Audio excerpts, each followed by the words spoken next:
وہ شخص الذی لا یامن جارہ بوائقہ، وہ شخص جس کی شرارتوں کی وجہ سے اس کا پڑوسی چین میں نہیں ہے، امن میں نہیں ہے، وہ مومن نہیں ہے، خدا کی قسم نہیں ہے، خدا کی قسم نہیں۔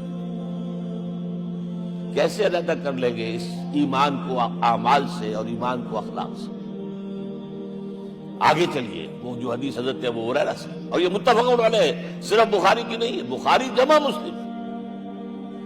لا یؤمن احدکم حتی اکون احب الیہ من والدہ وولدہ والناس اجمعین، تم میں سے کوئی شخص مومن نہیں ہو سکتا جب تک کہ میں اسے محبوب تر نہ ہو جاؤں، اپنے باپ سے بھی، اپنے بیٹے سے بھی، اور تمام انسانوں سے۔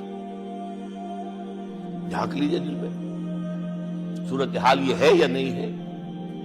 کیوں محبوب ہو جائیں؟ اس لیے کہ آپ کے ذریعے ہدایت ملی ہے، آپ کے ذریعے ہم اللہ سے جڑے ہیں،